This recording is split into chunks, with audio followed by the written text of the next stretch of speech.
जय Hind. Vision classes में आप सभी का फिर से एक बार स्वागत है। हम लोगों ने एक टेस्ट लिया था जिसका नाम टेस्ट नंबर 3 था। 2 टेस्ट उससे पहले हुए थे और एक तीसरा टेस्ट लिया था। ठीक, उसमें आपसे 5 सवाल पूछे गए थे, तो उसी टेस्ट का सोल्यूशन हम लोग लेके आए हैं।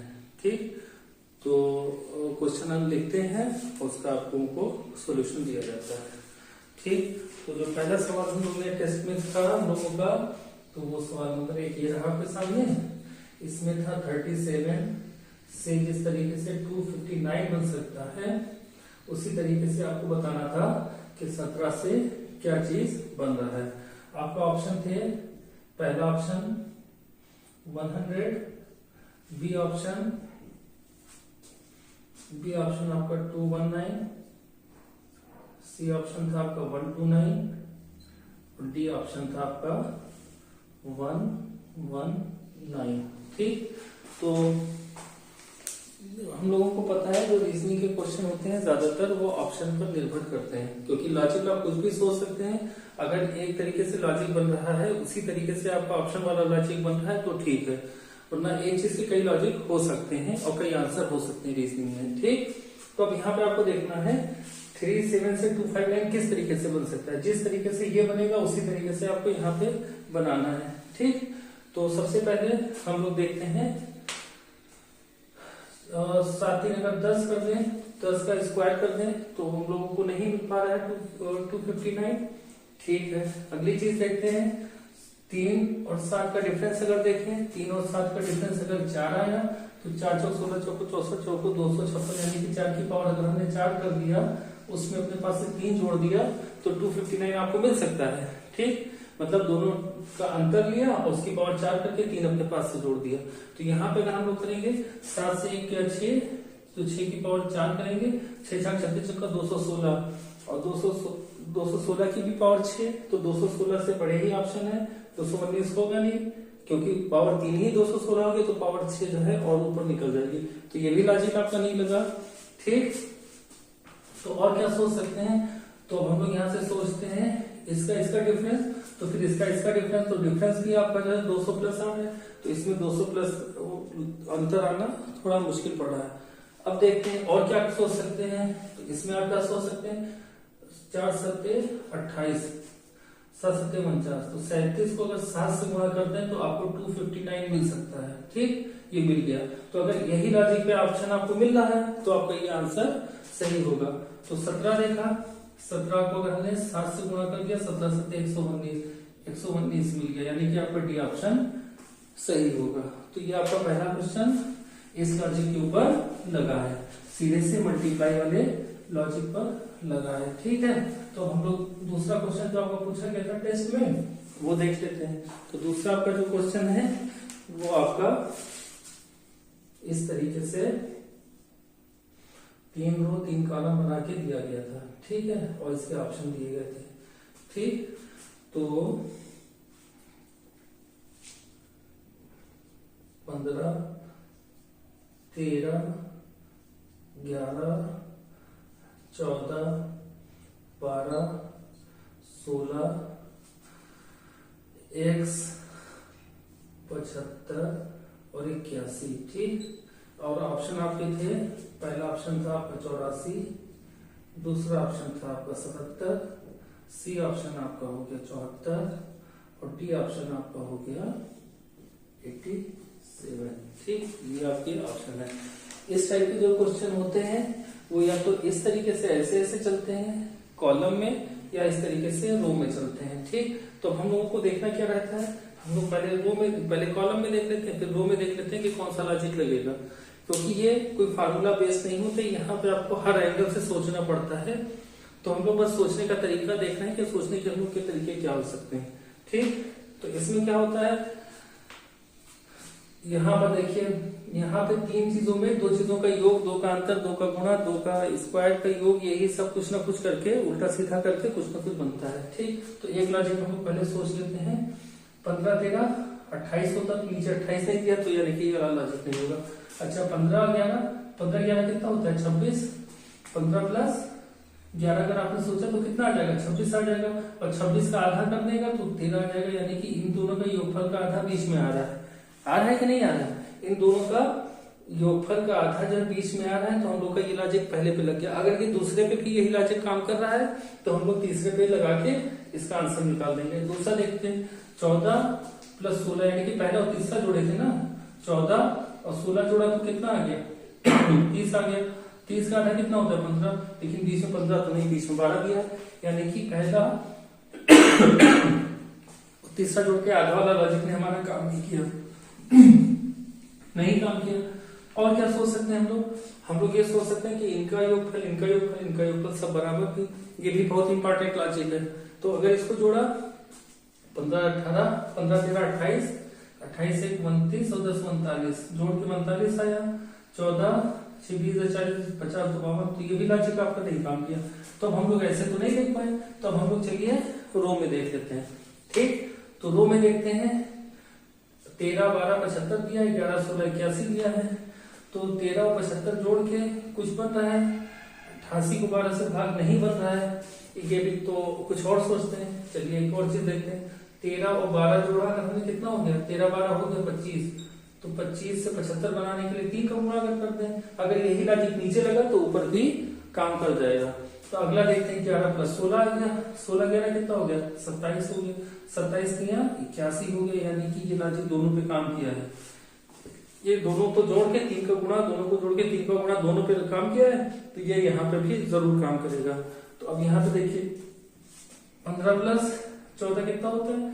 आप कहेंगे 15 14 29 होता है। 29 को 3 से गुणा कर दिया, 90 यानी कि 87। तो चौथा ऑप्शन आपका 87 सही हो गया। तो हम लोग किस तरीके से सोच सकते हैं? अगर हम चाहते हैं आपको तो यही डायरेक्ट लॉजिक बता के आंसर लिख सकते थे, लेकिन हम क्या चाहते हैं कि आप लोग सोचना सीखें कि किस तरीके से हम लोग सवालों को देख के सोचेंगे।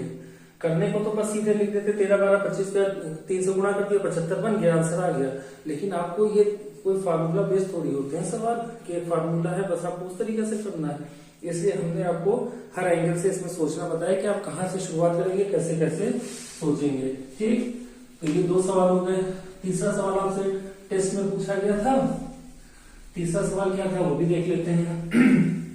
तीसरा क्वेश्चन आपका ये रहा आपके सामने।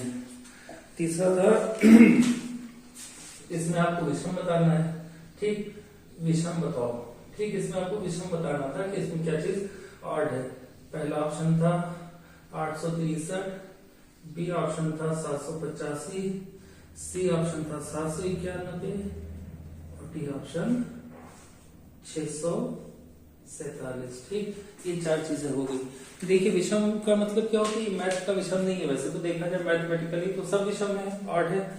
इसमें जो है रीजनिंग में विषम का मतलब अलग होता है, जो सबसे अलग हो। जैसे आलू, टमाटर, मूली, गाजर, इसमें क्या विषम है? तो हम कहेंगे 3 चीजें जमीन के नीचे हो रही हैं और टमाटर जमीन के ऊपर उगता है, तो ये चीज विषम हो गई। अगर हम कहते हैं बुध, शुक्र, पृथ्वी और सूर्य, तो आप कहेंगे 3 तो ग्रह हैं और सूर्य एक तारा है, तो ये होता है रीजनिंग का विषम।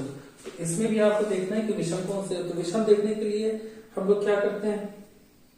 विषम में ज्यादातर चीजें आती हैं। 3 स्क्वायर आपको दिए होंगे, 1 स्क्वायर नहीं होगा वो विषम हो गया। 3 क्यूब होंगे, 1 क्यूब नहीं होगा वो विषम हो गया। 4 अगर स्क्वायर दिए हैं तो उसमें से हो सकता है कोई सम संख्या के 3 दिए हो सकता है विषम संख्या के दिए हो, तो वहां से हम लोग निकाल सकते हैं। ठीक, और बाकी अब विषम ऐसा भी दे सकता है 3 13 23 33। आपसे इसमें विषम पूछा तो इसमें आप कह देंगे ये 33 विषम हो गया। क्यों 33? क्योंकि ये 23 13 3 ये सब प्राइम नंबर है, अभाज्य संख्या है, ये अभाज्य संख्या नहीं है। तो बहुत लंबी रणनीति है, तो उसमें हम लोगों को अभाज्य नहीं देखना पड़ता है। ठीक, तो अब इसमें भी हम लोगों को कई तरीके से सोचना रहता है। हो सकता है इसका भागफल इसके बराबर, इसका भागफल इसके भागफल इसके बराबर हो, ये भी एक लॉजिक बनता है। तो इसमें कौन सा लॉजिक बन रहा है? इसमें तो कोई स्क्वायर भी नहीं है, कोई क्यूब भी नहीं है। 3 से विभाजता के नियम देख लेते हैं, वो ज्यादातर आता है। 9 से विभाजता वाला आ जाता है, 11 से विभाजता वाला आ जाता है। चलिए हम लोग देखते हैं क्या चीज हो सकती है। 6 8 से 14 3, ऊपर 17 3 से नहीं कट रहा है। 8 7 15 5 20 3 से नहीं कट रहा है। 9 7 16, 1 17 आ गया, 3 से नहीं कटा। 9 से कटा, 6 4 10 7 17। तो चलिए हम लोग को वैसे ही आंसर, कोई विभाजन चेक करने की जरूरत ही नहीं है। ठीक, हम लोग कहेंगे कि 3 का योगफल 17 आ रहा है, 1 का योगफल 17 नहीं 20 आ रहा है, तो ये आपकी विषम संख्या हो गई। ठीक, तो ये इस तरीके से आपका तीसरा सवाल भी लग गया। उम्मीद है कि सब आप लोगों की अच्छे से समझ में आ रहा होगा। ठीक, चौथा सवाल जो पूछा गया था टेस्ट में वो आप लोगों से पूछ लेते हैं। ठीक, अब यहाँ पे देखिए, यहाँ पे 3 फिगर बना दिए गए और आपसे पूछा गया इसमें आपको वैल्यू बतानी थी। ठीक, तो ऑप्शन आपके 4, पहला ऑप्शन 8 है, दूसरा ऑप्शन 13 है, तीसरा ऑप्शन 12 था और चौथा ऑप्शन 9 था।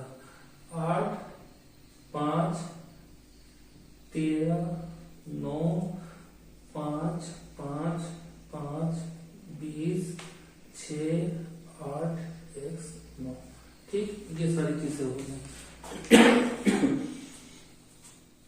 इसका हम पूरा चैप्टर को लेके आएंगे, उसमें सब डिटेल्स हमको कैसे सोच सकते हैं, क्या कर सकते हैं, सारी चीजें आप लोगों को समझा दी जाएंगी। ठीक है, फिलहाल देखिए इसमें क्या लॉजिक लग सकता है। लॉजिक ये लगता है अक्सर कि इसका इसका गुणा और इसका इसका गुणा बराबर, इसका इसका इसका इसका गुणा बराबर। तो यहाँ पे तो हो नहीं रहा है, 100 हो रहा है, 25 हो रहा है। ठीक, ये तो होगा नहीं। क्या होता है, इसका गुणा या इसका गुणा, इसका गुणा, इसका योग, इसका योग, इसका योग, मतलब 2 योग अपने सामने के बराबर आ जाते हैं, 2 गुणा बराबर आ जाता है, 2 अंतर बराबर आ सकते हैं। ये सारी चीजें हो सकती है। 3 का योगफल 1 के बराबर, 3 का योगफल 1 के बराबर, 3 का योगफल 1 के बराबर, ये भी नहीं बन रहा है। ठीक, तो और कुछ देखते हैं। ठीक, 9 8 17 5 22, 22 3 25 10 35, सबको अगर हम जोड़ दें तो 35 आ गया। 20 25 5 30 5 35, सबको जोड़ दिया 35 आ गया, तो इसको भी जोड़ के 35 आना चाहिए। 9 6 15 5 20 3 23, 23 12 कितना होता है 35। तो यहाँ पे अगर आप 12 रख देंगे तो यहाँ पे जोड़ के कितना आ जाएगा 35। तो सी ऑप्शन आपका सही है। ठीक, आखिरी सवाल देख लेते हैं, 5वां सवाल कि 5वें सवाल में आपसे क्या पूछा गया था। ठीक है, देखिए 5वां सवाल ये बहुत ही इंपॉर्टेंट कॉन्सेप्ट है। ये आज अब ये बहुत ज्यादा ट्रेंड में है। ये वाला जो सवाल है बहुत ज्यादा ट्रेंड में चल रहा है। डॉग की, यदि डॉग बराबर 3, यदि डॉग बराबर 3, रैबिट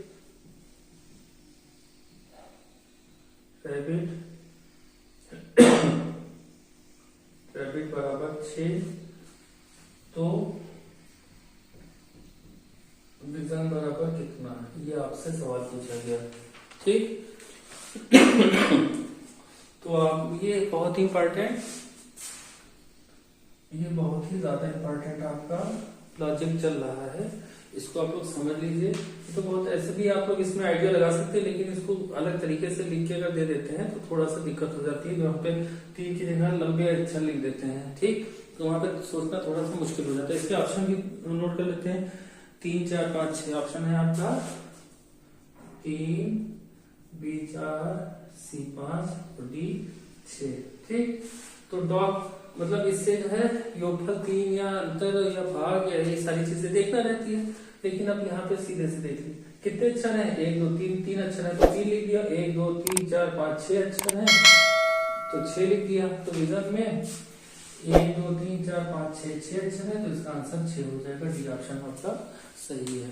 तो इस तरीके से आज हम लोगों ने टेस्ट 3 का सॉल्यूशन देख लिया है। ठीक, आगे और भी टेस्ट लिए जाएंगे और अच्छे अच्छे सवाल आपको कराए जाएंगे, जो आपके एग्जाम आने वाले एग्जामों में, आने वाले एग्जाम से बहुत ज्यादा मदद करेंगे। तो विजन क्लासेस के साथ बने रहिए, अच्छे से तैयारी करते रहिए और एग्जाम बीट करिए। ठीक, तो होती है आपसे अगली वीडियो में मुलाकात। तब तक के लिए नमस्कार, जय हिंद, जय भारत।